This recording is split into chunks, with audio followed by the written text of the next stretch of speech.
This is Big Man Tyrone, and you're about to watch the MTG Cabal cast with your hosts, Woad, Thirsty, and Reptar.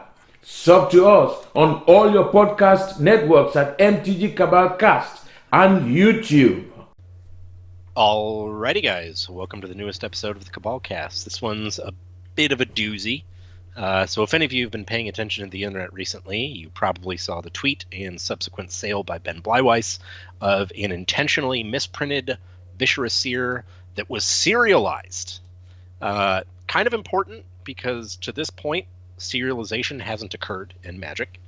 So we're going to be taking a look at trends in sports cards and other areas that have serialized, previous subsets that they've done in Magic and stuff like that, and how it's kind of affected the finances of that. So let's get her started. Yep. So, as we mentioned, this is the first time we've seen this done with true serialization, and we're not counting set numbers in that. When I brought up the Viscera See before, I'll bring it up again so just people can see. This is number 77 of 100, and when this first came out, we were not sure what was going on, and that kind of led to this topic. And it took the majority of the weekend to figure out that this was Viscera See was not number 77 in a set of 100 different cards. There are 100 different Viscera See in Secret Layers, and throughout the weekend, it was tracked down to figure out, okay, what are the possibilities of the iterations of Secret Layers that this could be in. And right now, the Viscera See have come only from the Praetor's drop, foil and non-foil, and it was nice enough for WotC to let us know that there were 100 of them, as we can see here. But as the majority of these, I would assume, have not made it into player hands yet, and I think the numbers have been kind of de-obscured, and we know that there is something like 50,000, I think, or maybe more, of the Praetor Secret Layers sold total.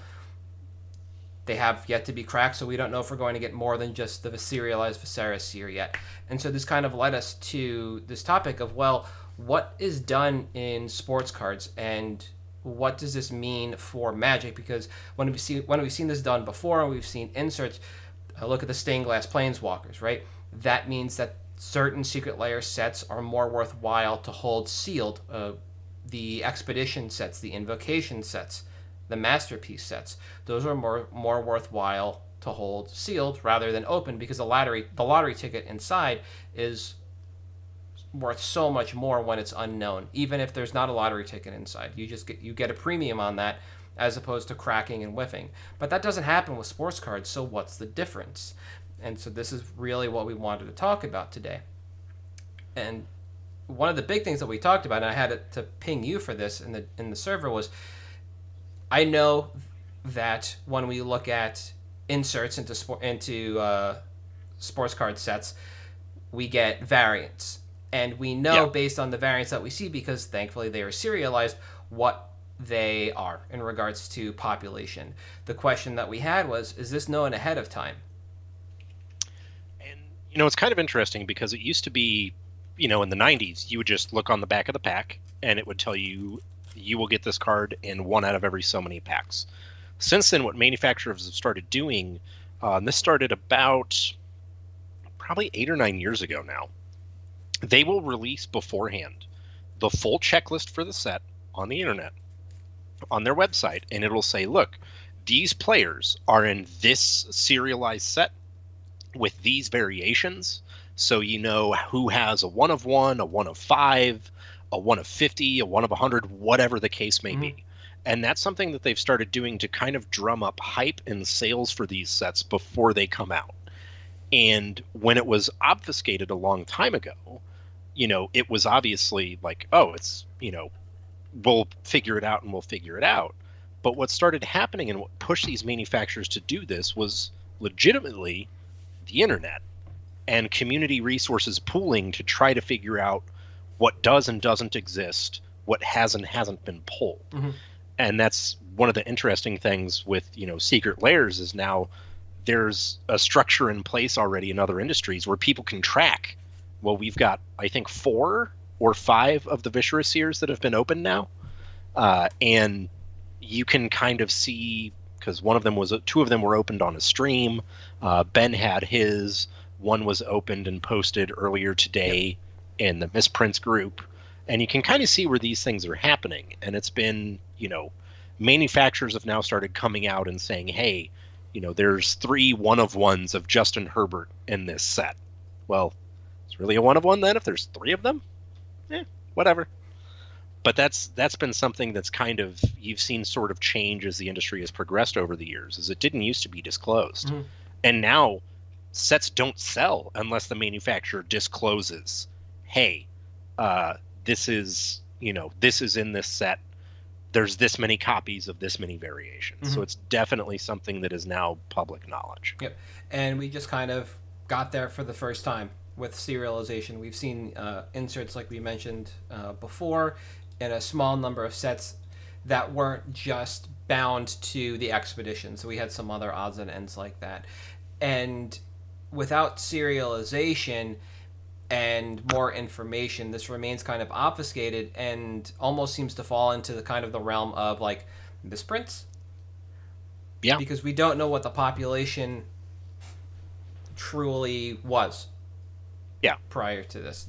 Despite the fact that this is now a purposeful misprint by Wizards of the Coast compared to what we're seeing. This is a reverse card. This isn't like when they tested their foreign language and alignment capabilities with the Hebrew Glory and the Sanskrit Fungal Shaman and the Greek Basilisk. Yeah. In the Invasion Epoch days. This is actually just mirroring the card, for lack of better terms, and is much more of a serialized misprint.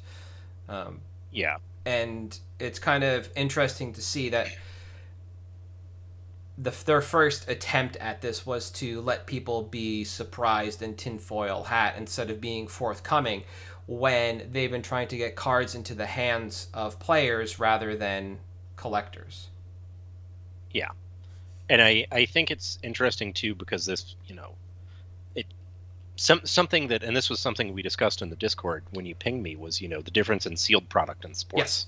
Yes. Is because people know, well, X amount of these one-of-ones or whatever have been opened. So there's actually a group I'm a part of on Facebook, and there's a pinned post in it that is each year tracking the top rookies in each sport, how many of their one-of-ones are confirmed opened. So, and the way they do it is they crowdsource from eBay, from break streams, from Instagrams, everything. So, for example, last year, just in one-of-ones. So there's only one version of this card that exists anywhere in the world. Joe Burrow had 372 one-of-ones opened. Justin Herbert had 417 one-of-ones opened. So what does this do to sealed product then? Well, compared to Mahomes' rookie year, which has a very low number of one-of-ones opened, it's not as valuable because people know that the lottery ticket odds have gone down drastically compared to what they could be. So there's obviously, I'm sure some of your friends, for those of you listening, someone out there is like, should I open my secret layers and see if I get the lottery ticket, or should I just hold it sealed forever? Well, there's going to be a point where it makes more sense to open it because so many of those Viscera Seers have been opened that it's like, all right, we're waiting on 10 more to get opened, and then the price starts to tank. So there's definitely a turning point for that on sealed. Mm-hmm. And I think it's kind of interesting because, like you said, getting this direct into the hands of players rather than collectors has also put the market in a weird place with these secret layers, because this is something that's supremely, clearly meant for the collector's hands, right? You can't speculate on what the value on this is. It's going to go down as more get opened. Mm-hmm. It's a collector's thing for a product that is designed to get into players' hands, which is, to me, an incredibly strange business decision. I don't understand the logic behind it, but hey, what do I know? Yeah, it's weird to go from the obfuscated information about stained glass planeswalkers in your secret layer and which ones come in which batches to serialized Viscera Seer in what seems to be secret layer Praetors right now. We haven't seen anything opened in the Signets, which are arriving, or the Saturday morning D&D. I think that was the name of it. Yeah, that was the one. The one that has Dragon's Quest art. I don't think anything's come from those yet. It's just been the Praetors.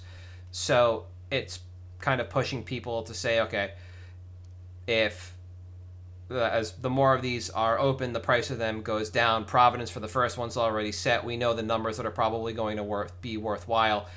Is it worth it for me to keep this sealed in case there's a Viscera See? And like you said, I believe over time as we go, the answer is just going to be no, unless there's like one left, and then it's like the Willy Wonka golden ticket thing. Yeah. We didn't know it was a race to world first, essentially, on Viscera See.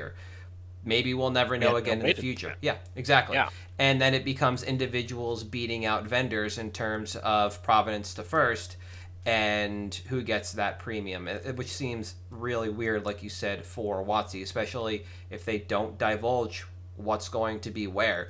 It also seems like a poor business model when you don't say what's going to be where when you're printing these literally to demand. Yeah. And that's the other thing is, if this is, we're guaranteed they're all out there. Yep. And, an example of something that exists in sports is considered the buyback redemption. So, prime example, good old Drew Pearson, he of the original Hail Mary fame. So this is a 1 of 1, as you can see down here, but it's a buyback 1 of 1. So it's something that was never redeemed, and the manufacturer just put it in a future product for someone to open. We're not getting that with Secret Layers because it's print to demand, so we know, all right, we're going to have an amount of these in there. The thing that I'm curious about is the out of 100 based on the number of Secret Lair Praetors that were ordered? If this is to get more Secret Lairs ordered in the future, because you could open a lottery ticket, which I think it very clearly is, do we get more lottery tickets in the next Secret Lair? I see what you're saying, yeah. Because there's more printed. Is it an economy at scale? Yeah. Is it going to... Exactly. Like, are we scaling at 100 because we had, and we don't know print runs, because we had 50,000 Secret Lairs ordered? Well, what happens when we have 100,000? Do we get something out of 200, or do we get 2 things out of 100, 4 things out of 50? How is that going to change things? It's going to be very interesting to see. Because I feel like, again, the longer this, the more that this kind of trend continues in Magic, and the more we see going into serialization with sports cards, is you start to get minor differences from one variation to the next. Maybe it's a Viscera See that's printed backwards, but the V or the S in the title is printed forwards, and that's one variation out of 50. Yep. And there's a bunch of ways that basically, and I was talking to you about this before we started recording, it seems like a way to artificially inflate set size. Yep. Like adding Mythic. 154,000 is the data mined number for the Praetor drop. So, jeez. So, all right, we have 154,000 of those printed. 100 of them have this in it. Yep. Come on. Yeah. Really, guys? The only other question I have, and this is what some people are trying to source instead of like all the rest of those numbers, is why the fuck Viscera See? Like, Right. it was a modern combo staple, like, in the Stone Age of the fucking format when Birthing Pod was legal. Yeah. And, it was not just that deck that relied on Viscera See, rest in peace Bubble Hulk, but, like, Viscera See eventually did hit the list, I believe, at one point. Or some... it's in the mystery boosters as well, so it's like, are they just pulling from a preset list of cards that entered into the list, or mystery boosters at some point? Like, what's the next one? And I think like that choice could also be damning for WotC if they pick cards that are just fucking duds, then people might not buy into these Secret Layers because the lottery ticket just isn't good enough. Like, if you're not first, you're last, and if you don't have the numbers we discussed were like the first one open, it doesn't matter what the number is. The first one in the series, the last one in the series, 69 and maybe 42. Like, yeah, or like. Those would be the numbers that'll pull big for the most part. So it's like, what the hell else are you going to look for outside of those if the card is just another Viscera See style dud? We don't know, and we'll see. But everything's going to be kind of interesting moving forward. And I don't think that not announcing what's in there is going to be good for WotC. I think if they operate in the shadows and the next 1 or 2 of these is just duds, people aren't going to get excited to buy Secret Layers to try and open their golden ticket. Yeah. And I think it's interesting too to me that they pick something that like was a modern staple at one point, but is now mostly used for EDH because it says at the very least they know the audience they're targeting with these products. Mm-hmm. Nobody bought Praetors for modern or legacy. They bought them for EDH, and you can't see the face I'm making at you right now, but 2/5 of those Praetors slide into Dimir Reanimator, my man. So like, facts. That is fair. That is fair. But people that wanted those for legacy already had them. This is the type of thing that your casual EDH player is exactly. Like, oh, I need Secret Layer Praetors, and I want all these signets. Urbrask is not selling to anybody that doesn't play it in EDH like that. Just like the signets, it's interesting to me that we haven't seen any of these come out of the signet Secret Layers because that's clearly an EDH your product. Home run group for that. Yeah. Like that's.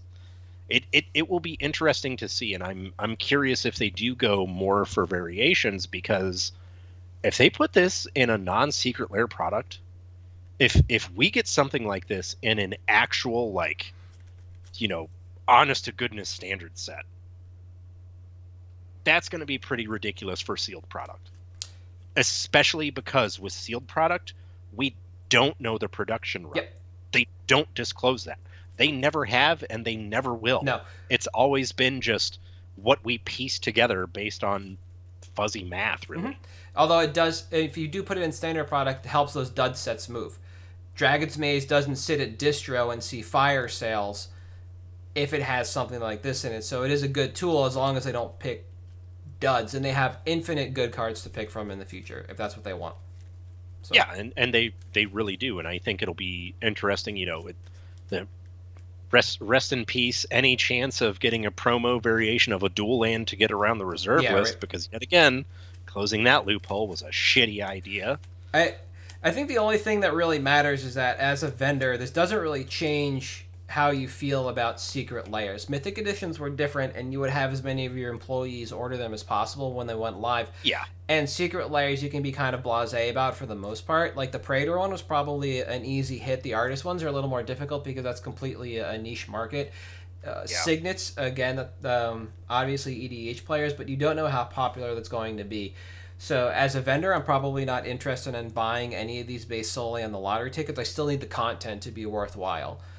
Or the contents to be worthwhile. As an individual, I'm kind of the same mind. I'm not going to be buying these for the lottery tickets if the contents don't matter to me. I think I bought 4 Secret Layers over time, and it's been based entirely on the contents. It's kind of I think I can name them. It's Kaleidoscope Killer, the Ooze, Black Lives Matters. Actually, 3. Those are the 3 that I bought. In varying quantities. Oh, Kaltime. I bought the metal one. Kaltime because I needed... cards for I needed new art for my cube for the Titans, and I'm waiting on Praetors. 5. That's okay. It. Yeah. Well, are you? Here's a question. Yep. Are you going to open your Praetors or hold it sealed? I had planned. I always buy more than one, and I always plan to open one because I buy them to play. So yes, I will be opening at least one. When I buy sealed product like this is just a personal thing. I've been it's just a value my father instilled upon me as a child. If you have the ability to buy more than one of a collectible, do it and stick one away. Yep. So one of them will go away unless I need more Praetors for something, and then I'll pop it because it'll be cheaper to do that than probably buy additional Praetors. I'm sitting on Kaleidoscope Killers, which I believe has some Teferi in it. 3 or 5. Yeah, it has, I don't know which one. Yeah. And I could easily pop that for the Teferi lottery, but I'd rather let it sit sealed, and that's an example of what I talked about earlier. I specifically called out Kaleidoscope Killers. We have no idea what the ratio of hitting a Teferi is in that set, but we know it is certainly there. Yeah. And that's kind of been, the MO models operated off of, right? Like even with subsets like Masterpieces. Yep. The odds of hitting it are there. You don't know how many of any given Masterpiece there are, but the odds are non-zero. Yep. This is something where we can get to a point where there are 0% odds of hitting it. And if you're telling me that when we have, 99, 100 of 100, that these Secret Layer sealed aren't gonna like tank in price suddenly, I will eat my hat When that happens. when that happens and the price does not tank because we found those. So, quick history and some of the things that WotC's done for inserts that weren't expeditions, etc.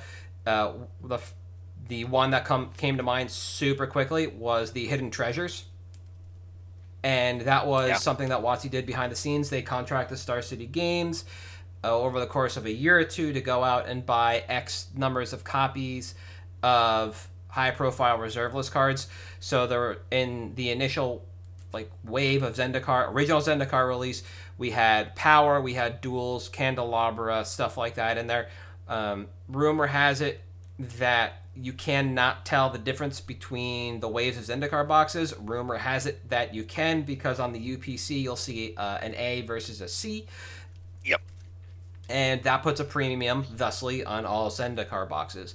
And we only found out about the inserts maybe a week or two before set release. That kind of hyped everything up, but we had no idea what was truly in there, because we're talking about Zendikar release, which is barely outside of the dial-up age of the internet, and we don't know what quantities were. Only WotC and Star City know, and nobody has cared enough to really come out with that information. Prior to that, we had 2 examples of WotC going past the set number for different games. In Magic, in Unhinged, the second unset, they printed Super Secret Tech. One past the set number, the card only comes in foil. When WotC was still contracted to do Pokemon in the Team Rocket set, people had a feeling way ahead of time that WotC was going to put something at the end of the set, and I can't remember why, but I remember reading about it, that people just had this feeling, and sure enough, number 83 of 82 is Dark Raichu. The only way to get that card was 83 of 82, and it only came in foil. Now, one of the differences in all this stuff is that even with inserts into the set, like the hidden treasures, Sports Cards has always been doing it as subsets with serialization. So what I have in front of me actually is an example of 1993 Ted Williams Card Company. This is a really small set. It's 9 cards. This is the Locklear collection, and there's 9 cards in the set. They're only worth, I think I clocked it before, $4 to $7 each, but they're all serialized, and it's very difficult to see, but at the bottom there's a 5-digit number. So provenance is, again, on very specific numbers. I don't know if they're available. I didn't scour eBay. 1993, Sports Cards were doing insert sets like this and serializing them, so you knew how many of everything was out there. So it gave people an idea of, do I want to buy any of these cards because there's so many out there? Do I care? What kind of collectible is this going to be? How is it going to age? And if I'm the kind of person that buys sealed, do I think that this sealed product will be worth sitting on to try and hit these inserts? And it gives you that idea. And I think one of the other things, and this is, worth noting, is, so I'd mentioned earlier, Sports Cards with the serialization, with these subsets, that within the serialization there's minor differences, right? So, and I held this up earlier, 1 of 1 and 7 of 8. The only difference, this one is red, this one is gold. There's 1 red one and 8 gold ones in the entire world. And if they do that with Viscera See or some banger like Soul Ring, what does that do to the prices of those all of a sudden? And I think it's going to be very, very interesting to see how that adjusts sealed prices for Magic, open, single prices, stuff like that, because, as I'll touch on with my pick today, some of the stuff actually does have an influence on things. And I think that that's important to note, that all of a sudden here's this is, the 1 of 1 Soul Ring. Well, great. Now the masterpiece is going to be worth less because there's suddenly a better version out there. Or, and the interesting thing with Magic is, because print runs are obfuscated, what if there's a version of a card that's out of 2000 that's worth more than the masterpiece, and we just don't know that the masterpiece has a lower print run? And that's something that's very interesting to pay attention to, because as we get clear print runs on things, we know we have 100 Viscera Seers. Yep. Great. There's 100 of those. That actually matters, because the perception is this is limited. there is a finite amount of this card out there. The perception on masterpieces is, well, there's a ton out there because they're not numbered. When in reality, it could literally be a significantly lower number just because of the perception. So I think that's something that's worth paying attention to in the future as serialization becomes more normalized in Magic, because, and I think you agree with me here, this might be the first time. It's certainly not going to be the last.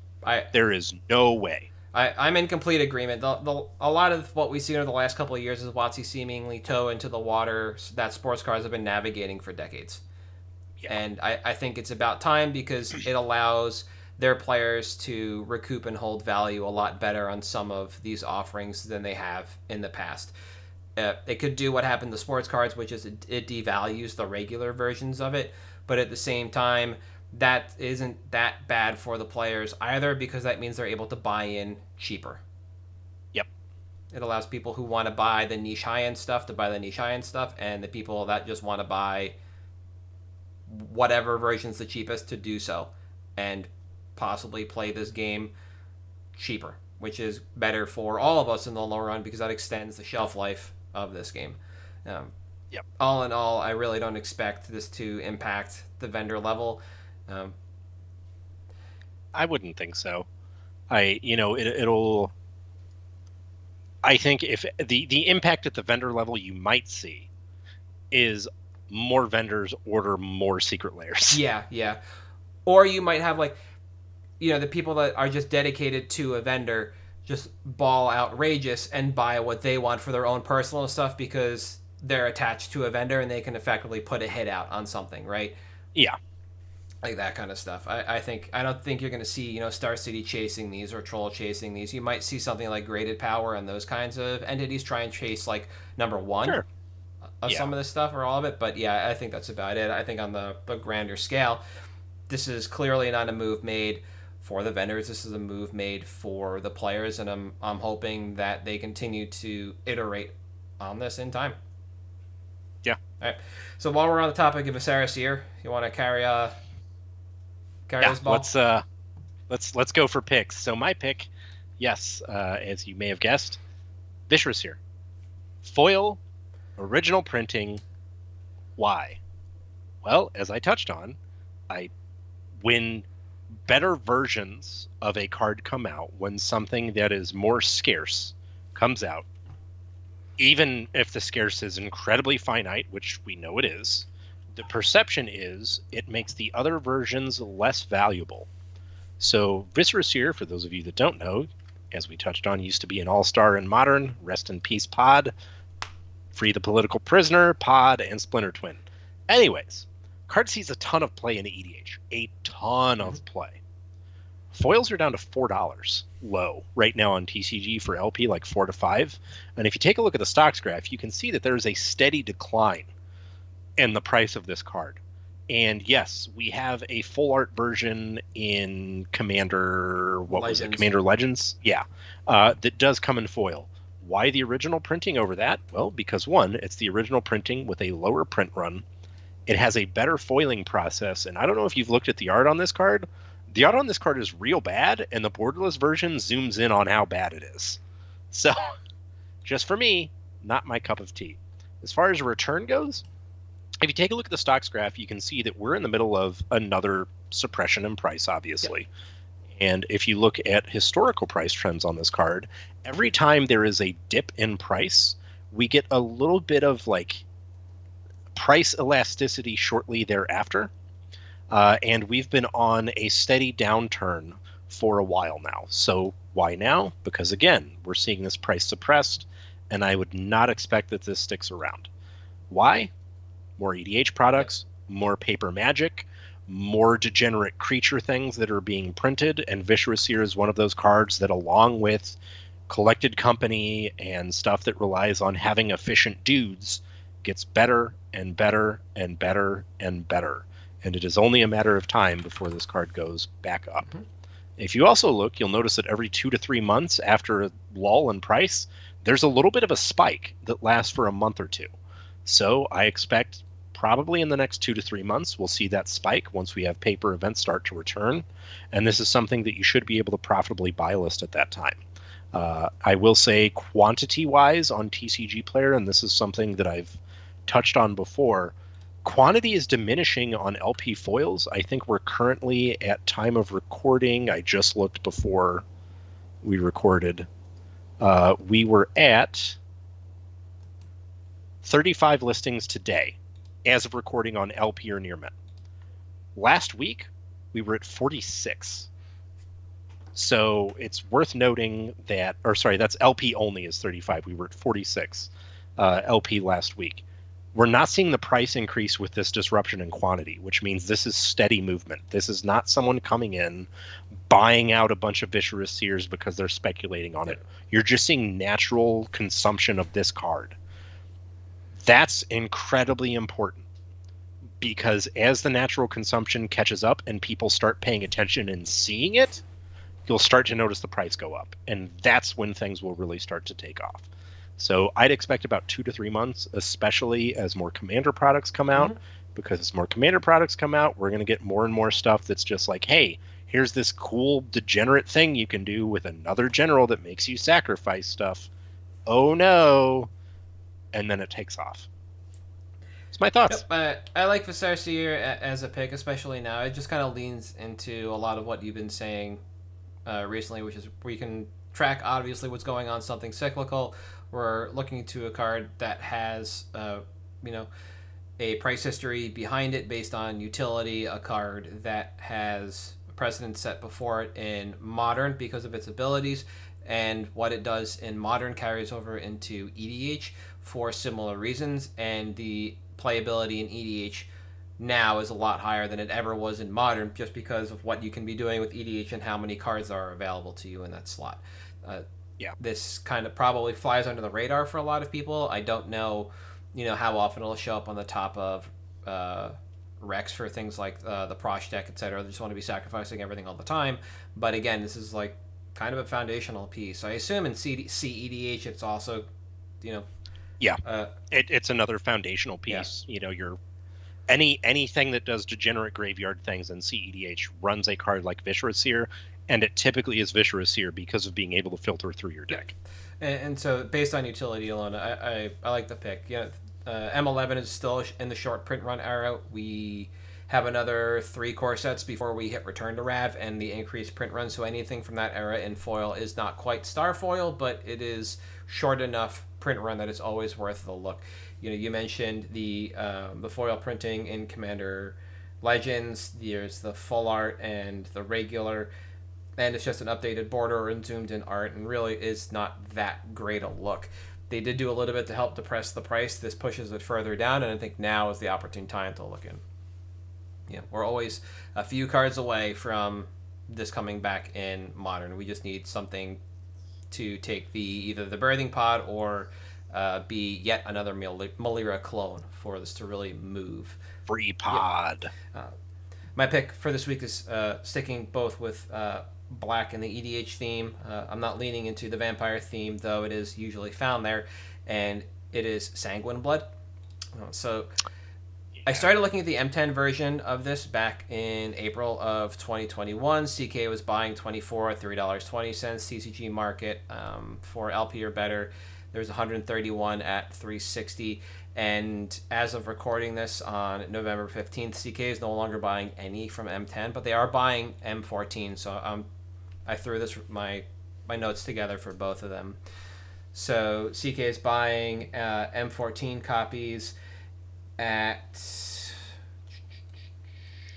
about $1.15 each, and they're on TCG Player Market right now for $1.51. So we're getting close in terms of cash to credit arbitrage, but we're not quite there yet.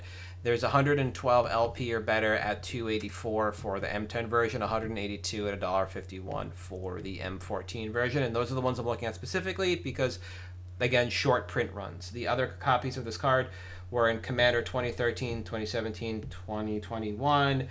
Then there's an Iconic Masters and Time Spiral remastered in old frame. So a lot of printings of this card helped push the price down from what we saw it soar to on stocks in the early days of EDH $12 plus card, then it just kind of sinks down, peaks back up, dips, jumps, and now we're coming back down. And I do expect this card to pick up again, and that's why we're looking at it. So where does Sanguine Bond go? Well, an enchantment that costs 3 and double black and reads, whenever you gain life, target opponent loses that much life. Basically goes in any deck involving black that is looking to gain large amounts of life or combo out with exquisite blood. So you want to play this in a deck that is going to gain life consistently and in heaps, not with something like Loxodon Warhammer, but along the lines of Oloro, Ageless Ascetic, or Willow Dusk Essenseer, which is one of the newest generals in the block for this card.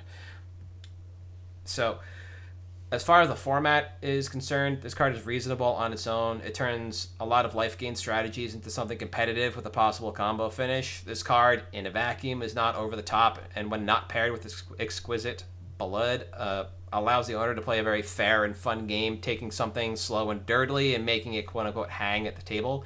So you're able to grind out games 2 or so life at a time. It's a fairly palatable way to play, and as mentioned, the possibility to combo out allows you to build within a number of spheres. So again, we're going wide with our appeal.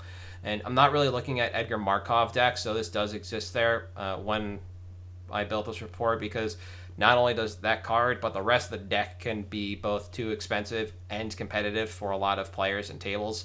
So while I do expect that to drive demand, I'm not really looking at that. The most competitive I want to see for this card, and I'll pull it up on a rec, is Vito Thorn of the Dusk Rose from M21, which is basically exquisite bond on a creature.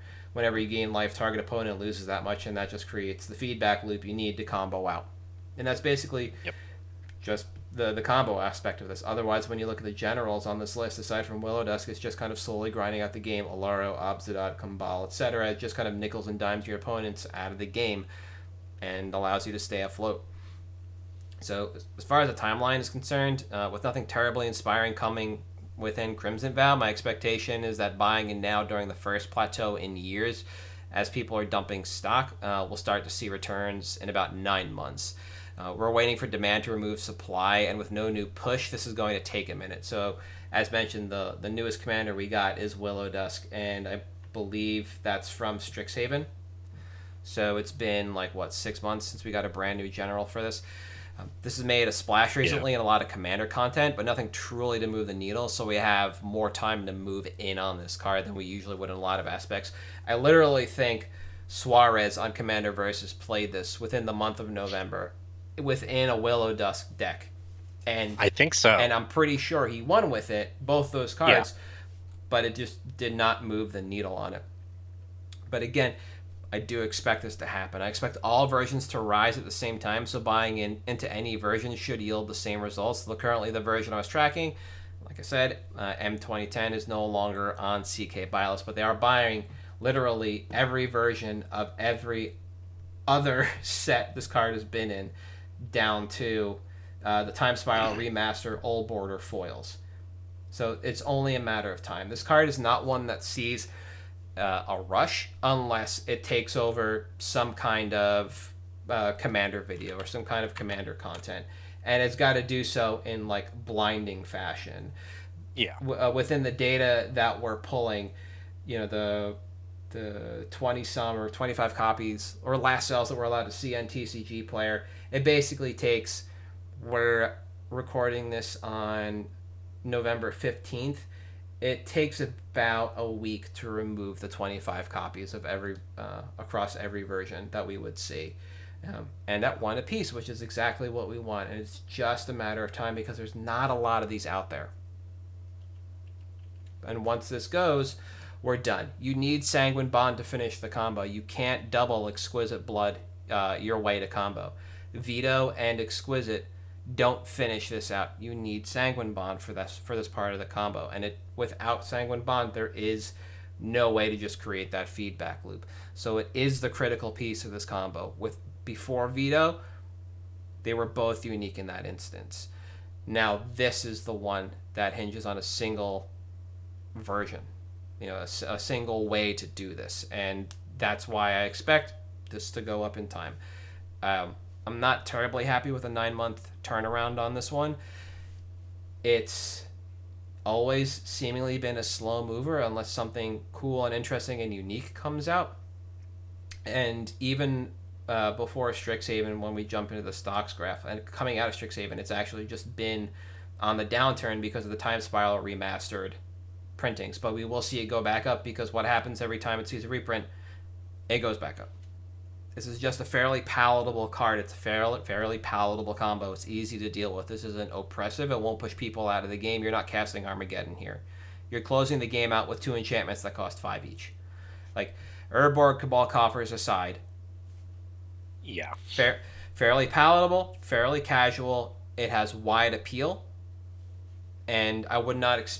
this wasn't in Crimson Vow, so I expect it to just kind of disappear from the market slowly over the next 9 months, and that's when we'll make our escape.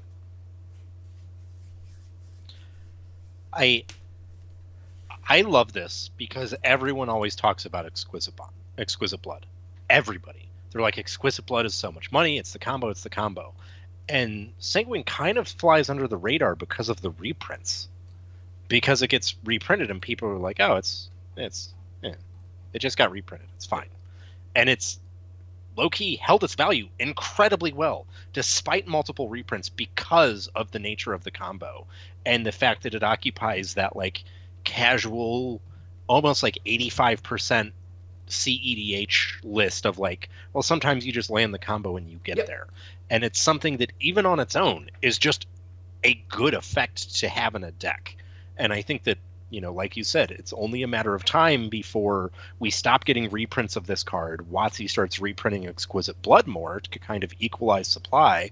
And then all of a sudden, this card takes off because it gets a look with a new commander or a new card in some popular content series. And all of a sudden people are like, oh yeah, I kind of forgot about that because this card just always existed. Yeah. And it's just a good, like, even just to have 4 to 5 of them in your vendor stock, your trade stock, whatever, is just a solid thing to do and to have. So, I like it. I think speaking of what you said, it gets completely overlooked. You know, this triggers off of every Blood Artist style effect there is in this game. You get to double dip on that. And I think that's incredibly important for people to remember, and that this is the card that allows you to finish things out a little faster. And I'm glad that you mentioned keeping some in your trade stock, because that's the important part of this. People will pick this card up. They will pick up both parts of this combo. It doesn't matter what they are. Veto, Sanguine Bond, Exquisite Blood. They'll pick it all up, because this is a fine way to play the game. There's nothing more threatening than sitting down against Doloro and knowing that this combo's in there, because you're on a clock. That's it, you know? Or Veto, you know you're on the clock. And it shortens games and makes things more palatable. It speeds things up, which is kind of impressive for a deck that wants to gain life, right? You just don't think about it. But, you know, all in all, I think it just kind of falls into that category, like, of core Feldergriff cards. Like, it's not as pillow forty as you think. And it has wider appeal than you think. So, yeah, it's good. But I think that is going to do it for this week, right? Yeah. So, for this week in our discussion about serialization and Magic, we are at MTG Cabalcast on Twitter, Patreon, and YouTube. You can find the podcast on Audible, Stitcher, Spotify, Google Podcast, Apple Podcast. Did I mention Stitcher? If I didn't, it's there. iHeartRadio, I think I skipped last week. We're everywhere. Yeah. Basically, now. Find us. And I am at Halt I Am Reptart on Twitter. You are at Thirsty We'll Sizzler. see you next week.